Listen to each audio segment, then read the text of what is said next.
Assalamualaikum. Assalamualaikum warahmatullahi wabarakatuh. Bismillahirrahmanirrahim. Al-Fatihah ta'ala niyatul futuh wal manuh wal rusukh wa taubatin nasuh wa salahil jasadi wal ruh wa ila hadratin Nabi Muhammadin sallallahu alaihi wasallam. Assalamualaikum ahlal kitab Mahmud Yunus wa Sulih wa Qurai wa Dhabil Hukuki alim jema'in wa thumma laru Syekhil Murabbi Syekhi Murabbi Ruhi Sayyidil Walid Al-Habib Abdul Rahman bin Ahmad Abdul Qadir As-Segab wa thumma laru Syekhi Murabbi Ruhi Ki Haji Anwar Sayyidi wa thumma laru Syekhi Murabbi Ruhi Ki Haji Sadillah Rasul wa thumma laru Syekhi Murabbi Ruhi Ki Haji Hasan Basri Abu Bakar wa thumma laru Syekhi Murabbi Ruhi Hafizuddin وصولهم وبرائهم وذوي الحقوق عليهم أجمعين أن الله تعالى تغشاهم بالرحمة والمغفرة وينفعنا بأسرارهم وأنوارهم وعلومهم ونفعاتهم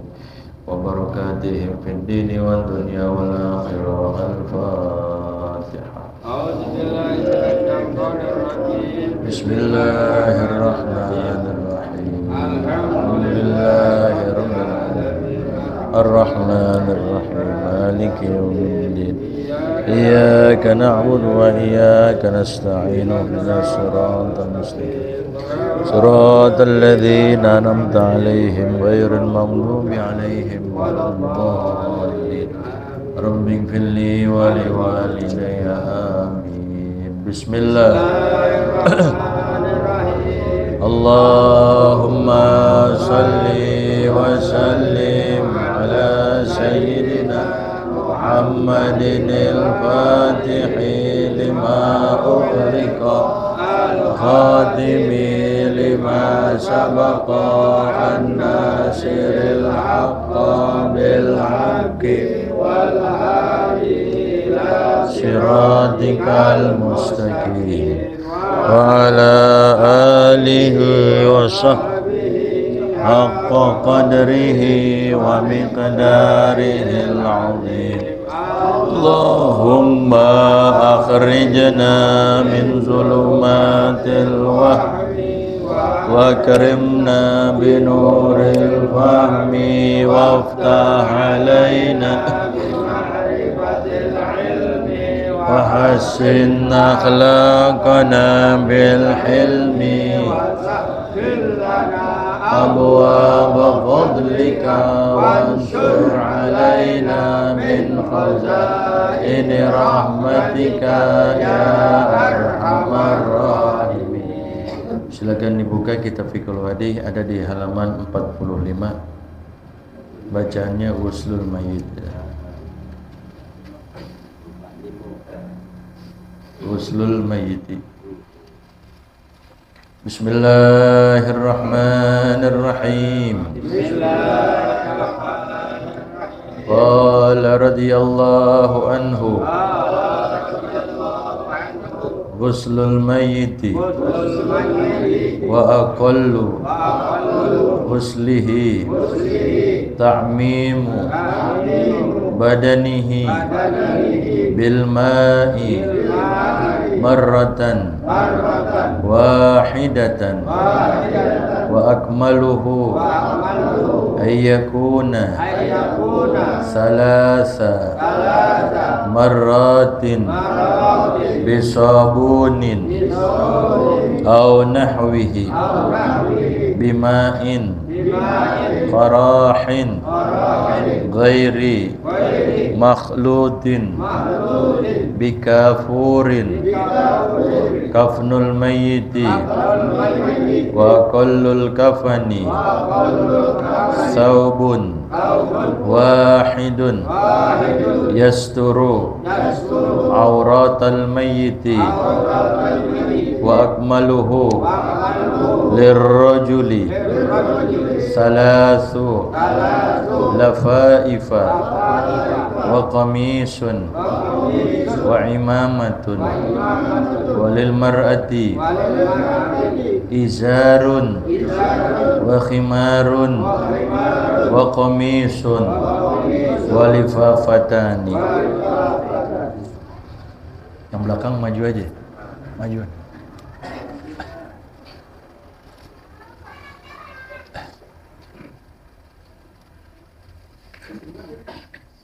Bismillahirrahmanirrahim. Alhamdulillahirabbil alamin.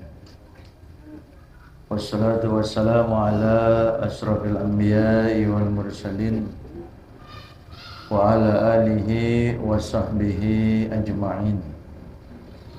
Qala Syekhul Muallifu rahimahullahu ta'ala wa adaman nafa'a bihi wa bi barakati ulumihi wa bikum fid dharaini amin. Radhiyallahu ankum ajma'in. Ghuslul mayyiti, memandikan mayit. Ya. Jadi tema kita pada malam hari ini judulnya serem. Hujan-hujan lagi nih, malam Jumat lagi. Ghuslul mayyiti,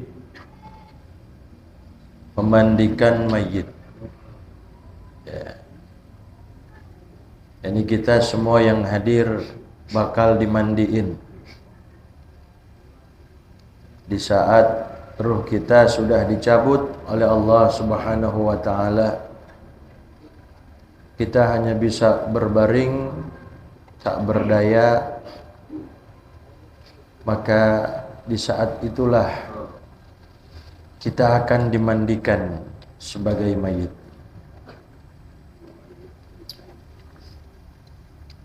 Wa aqallu ghuslihi ta'mimu badanihi bil ma'i marratan wahidatan. Dan sepaling kurangnya memandikan mayit, minimal gitu maksudnya, minimalnya memandikan mayit adalah ta'mimu badanihi bil ma'i, meratakan ke seluruh badan si mayit, kita ratakan ke badan si mayit itu bil ma', yaitu dengan air. Jadi minimal memandikan mayit itu meratakan ke seluruh tubuh dari ujung pala sampai ujung kaki, rata dengan air, cukup marratan wahidatan, cukup sekali saja. Ini minimal. Ya. Wa akmaluhu ayyakuna thalatha marratin.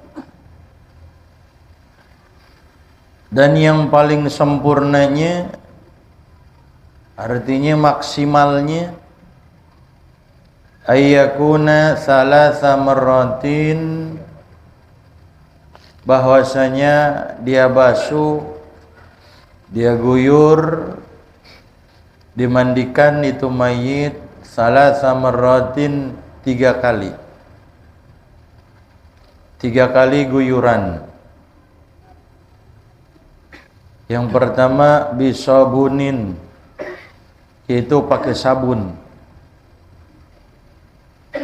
au nahwihi, atau seumpama sabun. Kalau dalam kitab yang lain dikatakan pakai bidara, daun bidara gitu. Yang kedua bima'in qarahin, yaitu dengan air qarah, artinya ghairi makhlutin, air tanpa campuran. Jadi air suci mensucikan, air mutlak, ya, tidak ada campurannya, air bening. Kemudian yang ketiga bikafurin, kemudian yang ketiga, langkah yang ketiga, nanti dengan air airnya itu dicampur dengan kapur. Ya. Jadi memandikan mayit itu ada dua cara. Ada cara minimal, ada cara maksimal. Ya. Kalau cara minimal itu yang penting gugur kewajiban minimal, akal tadi. Ya. Cara minimal bagaimana? Langkahnya pertama itu mayit kita cebokin dulu. Mayitnya kita cebokin dulu. Ya. Najisnya yang ada di badannya kita hilangin.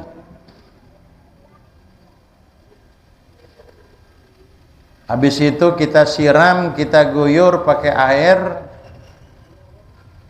Udah kita cebokin, najisnya hilang, terangkat.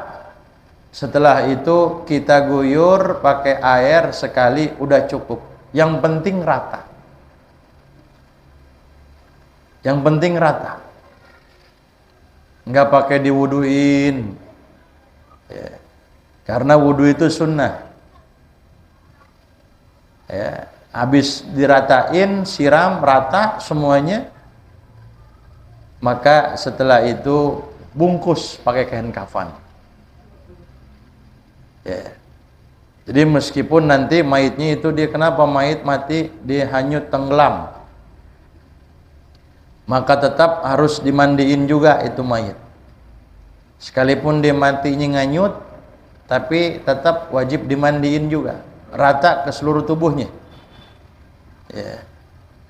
Nah, cara minimal ini langkahnya pertama cebokin dulu itu mayit, hilangin najis-najis yang ada di badannya, kemudian setelah itu siram guyur pakai air biar merata ke seluruh tubuhnya.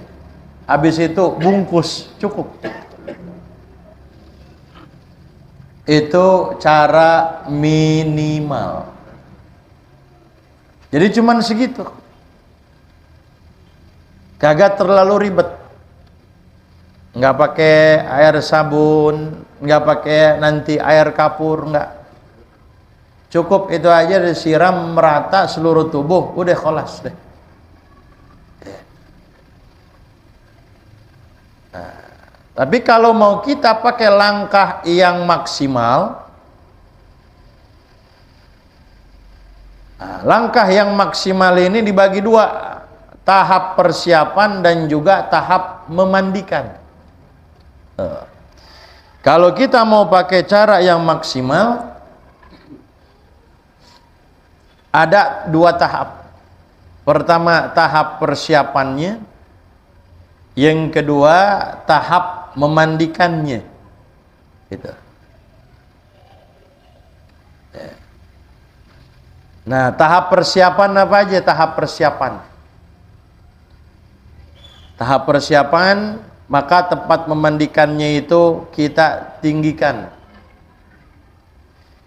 Jangan sampai mayit kita mandiin tapi ngegeletak begitu aja di atas ubin. Jangan ngegeletak itu mayit di atas lantai. Maksudnya biar supaya percikan mandinya itu enggak, yang najis itu enggak kena mayit lagi.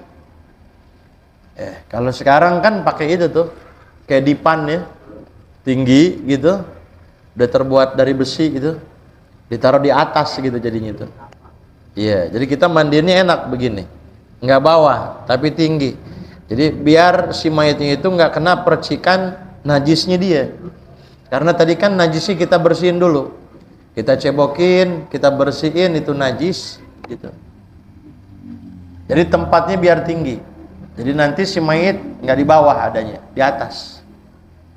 Biar nggak kena percikan najis. Posisi memandikannya itu dia punya posisi kepala lebih tinggi daripada posisi kaki.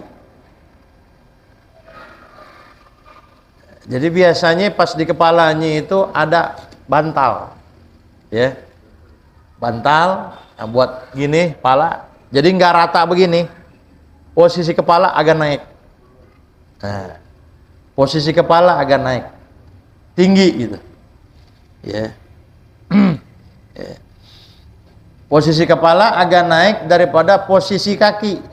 Ya. Jadi airnya itu kalau begitu nanti jadi ngucur ke bawah. Kalau begini ntar ngembeng dia. Jadi kalau posisi agak naik kepalanya, ntar airnya jatuh ke bawah. Gitu. Ya. Posisi kepala di timur. Adapun posisi kaki nanti dia menghadap apa? Kiblat. Posisi kakinya menghadap kiblat supaya nanti mayit posisinya nanti dia menghadap ke arah mana? Ke arah kiblat. Jadi dari posisinya aja kita atur tuh. Kalau kita mau ikutin cara yang maksimal. Ini kalau memang tempatnya memadai. Kalau tempatnya sempit mau diapain lagi? Ya udah sejadi-jadinya aja, mau posisi kemana juga. Tapi kalau memang tempatnya dia memadai, maka usahakan ketika memandikan posisinya si mayit, dia punya kakinya itu biar mengarah ke arah kiblat. Ya. Bagaimana lagi posisinya? Kondisinya tempatnya sunyi. Tempatnya sunyi.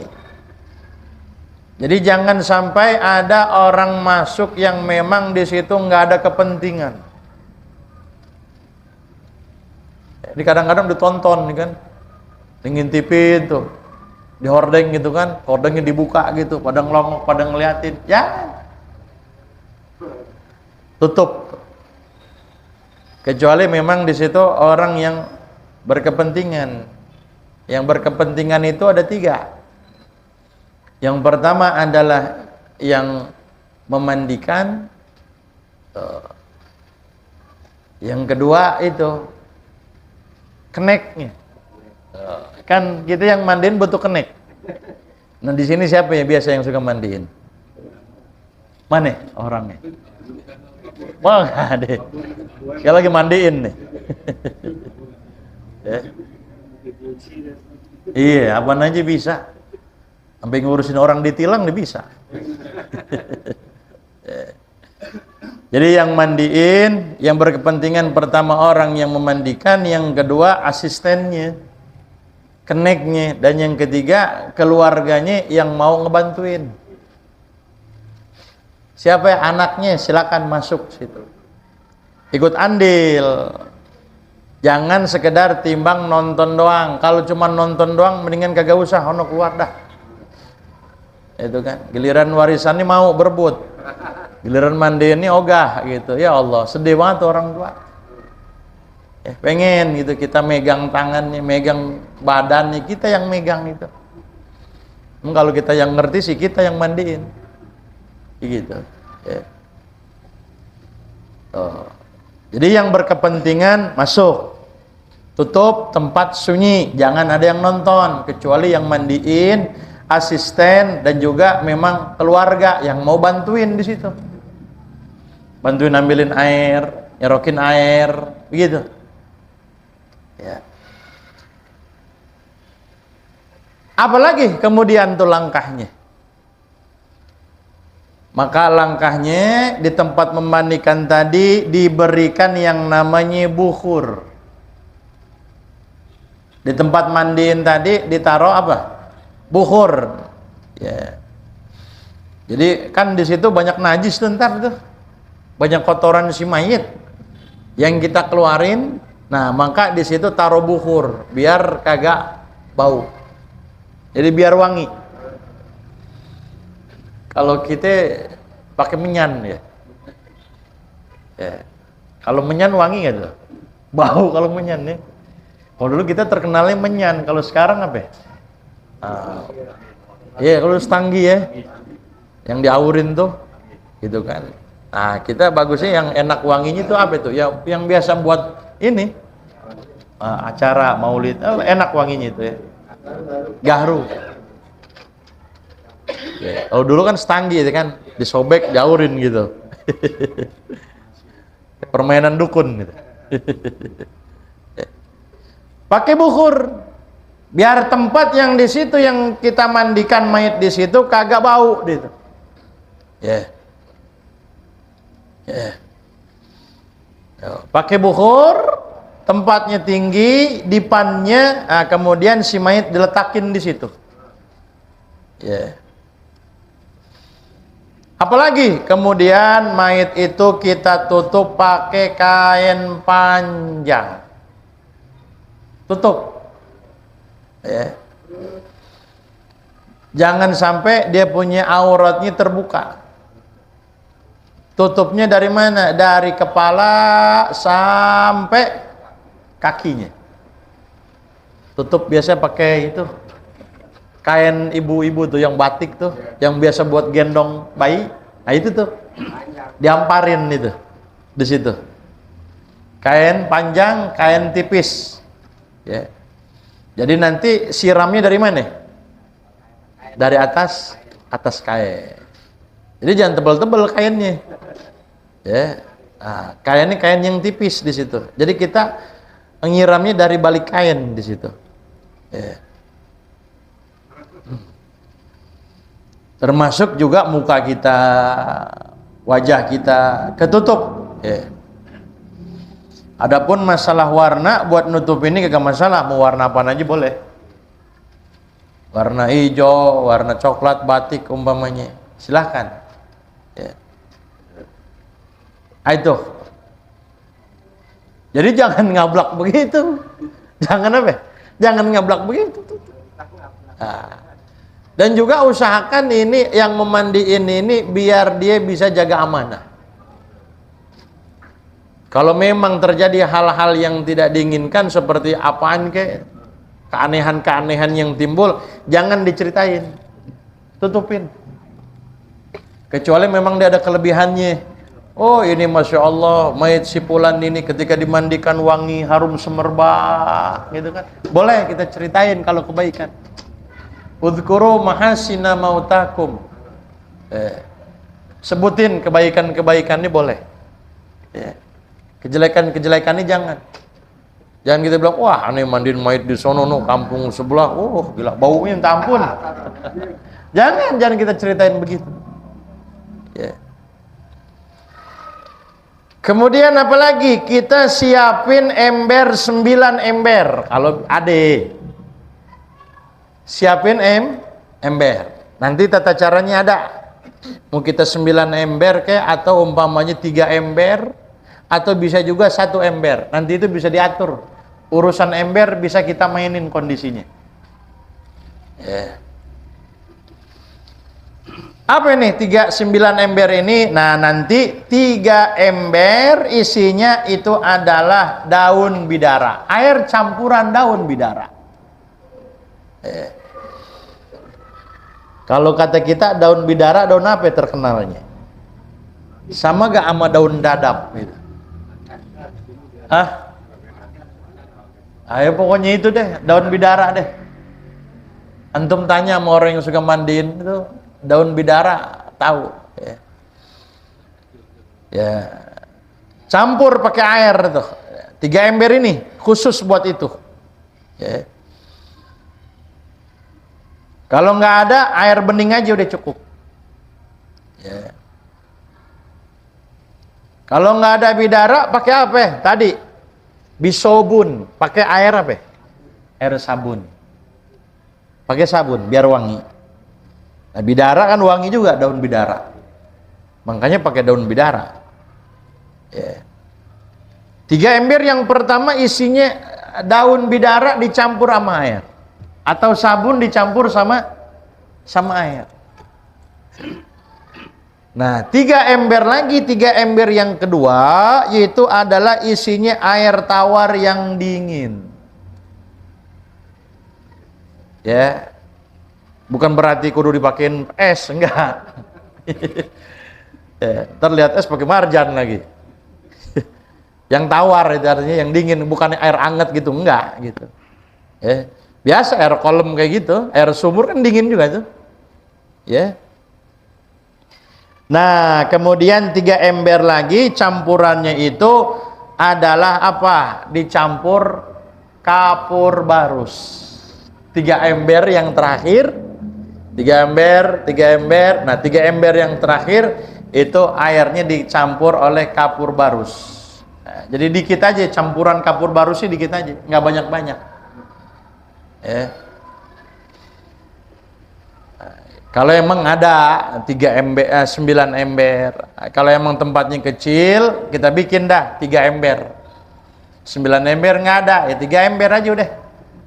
Ntar 1 ember campuran air bidara, 1 ember lagi buat air tawar yang dingin yang biasa, 1 ember lagi buat apa? Buat air campuran kapur barus. Ya. Nah, ini bakal diulang 3 kali, tapi nanti hasilnya sama 9 kali juga. 3 kali yang campuran bidara, 3 kali campuran air tawar dingin 3 kali, campuran air yang dicampur dengan kapur barus juga 3 kali. Sama nanti 9 kali juga di situ. Ya. Ya. Ini namanya baru satu tuh kalau umpamanya kita siram nih. Air pertama umpamanya udah kita siapin campuran bidara. Kita siram tuh. Ya. Udah gitu kita siram lagi 1 ember yang isinya air dingin. Berarti berapa ember? 2 ember. Udah gitu 3 ember yang ini nih, yang selanjutnya kita campur lagi, kita siramin air yang campuran apa? Kapur barus. Nah, ini namanya baru dihitungnya baru berapa? Baru 1. Ya. 1 ember, 1 ember, 1 ember, 1 ember bidara, 1 ember air tawar, 1 ember air kapur. Ini baru berapa? Baru 1 kehitungnya. Gitu. Nah, kemudian kita tinggal ulang begitu tuh. Ulang lagi kayak tadi tuh. Kayak siapa? Kayak tadi, kayak cara pertama, kayak di ember yang pertama begitu. Nah, itu baru berapa berarti? 2. Nah, kita begituin lagi, kita lakuin kayak tadi lagi. Ya, 1 ember air bidara, 1 ember air tawar, 1 ember air kapur barus. Itu berarti berapa? 3 ada gitu. Ya. Nah, ini namanya disebut dengan cara yang berapa? Cara yang pertama begitu. Cara yang pertama itu kata ulama begitu, cara yang pertama. Ya. Tapi ada lagi cara yang lebih sempurna. Nah, ada lagi cara yang paling apa? Yang paling bagus. Ini sebagaimana dikatakan oleh Syekh Arsyad Al-Banjari, orang Banjarmasin, seorang ulama yang beliau merupakan guru Syekh Nawawi Al-Bantani. Ya. Yang ditulis dalam kitabnya Sabilul Muhtadin. Ya. Pada paparan mengenai mazhab Syafi'i. Ya. Nah, yang akan diterangkannya itu sama 9 ember juga. Caranya bagaimana? Caranya itu pakai air sabun atau pakai air bidara. Ini cara yang paling bagus nih. Pertama bagaimana? Pakai air sabun atau pakai air bidara. Kita siram. Tapi tadi setelah si mayatnya itu udah kita apa? Cebokin. Si mayatnya itu udah kita bersihin, kita keluarkan dia punya najis-najisnya. Udah kita cuci. Nanti air yang buat nyuci cebokin, buat nyuci najis di luar ember yang 9. Di luar ember yang 9. Jadi kalau mau kita gabung 12 ember. Karena yang 3 ember ini buat nyebokin, buat bersihin apa? Najis. Udah kita bersihin najisnya, udah kita cuci, udah kita istinjain, udah kita cebokin, maka langkah yang selanjutnya, yang pertama nih, untuk yang lebih lengkapnya, lebih bagusnya, lebih afdolnya, maka kita siram pakai air sabun dulu atau pakai air bidara. Setelah kita bersihin tadi najisnya. Ya. Yang kedua bagaimana? Yang kedua kita ambil ember, yang kedua ember yang bening tadi itu, yang airnya tawar. Buat apa? Buat nyiram tadi bilasan air sabun. Jadi dibilas tadi itu, kan tadi mah air sabun tadi. Nah kemudian kita siram pakai ember yang kedua. Ember yang kedua ini buat ngebilas si mayit yang tadi disiram pakai air sabun. Baru berapa? 2. Yang ketiga apa? Enggak kapur. Yang ketiga air sabun atau air bidara lagi. Tuh, beda dengan cara yang mana? Pertama tadi. Jadi yang pertama air sabun atau air bidara, kemudian yang kedua air bilasan. Kita bilas buat ngilangin air sabun tadi. Yang ketiga langkahnya adalah kita siram lagi pakai air sabun. Atau kita siram lagi pakai air apa? Air bidara. Ya. Habis disiram pakai air bidara, ember yang keempat kita pakai lagi air bening buat ngebilas air apa? Air sabun atau air bidara tadi. Tuh. Berarti air kapur belum dimainin ini. Air kapur belum dimainin nih. Ini udah 4 ember kan? Nah, yang kelima apa? Air sabun lagi. Air sabun lagi atau air bidara. Yang keenam air apa? Bening lagi. Buat ngebilas lagi. Yang ketujuh air apa? Yang ketujuh kemudian disiram pakai air ember kapur. Yang ketujuh air kapur. Yang ketujuh air kapur. Yang kedelapan air apa? Air kapur lagi. Yang kesembilan air kapur lagi. Oh, jadi air kapur di 3 yang terakhir. Gitu. Di 3 pertama dan kita di 3 yang pertama dan 3 yang kedua kita mainin air bidara atau air sabun sama air apa? Air bening. Nah, di 3 yang terakhir air kapur, air kapur, air kapur. Jadi 3 ember ini penutupnya air kapur, air kapur, air kapur. Nah, kita begitu nggak nih yang mandiin nih?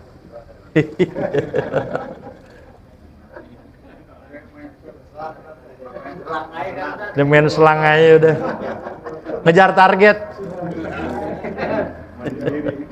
Apalagi mayatnya banyak ya. Waduh bener deh, cepet-cepet deh ngejar target gitu. Ya. Ya. Jadi ini kita baru masuk belum mandiin ini. Artinya baru cara memandikan, cara penggunaan airnya belum. Cara penggunaan airnya apa? Belum. Baru kita tahu sekedar itu doang tuh. Mandiinin terbeda. Tuh. Makanya mandiin mayit mahal. Bener nggak? Bener nggak?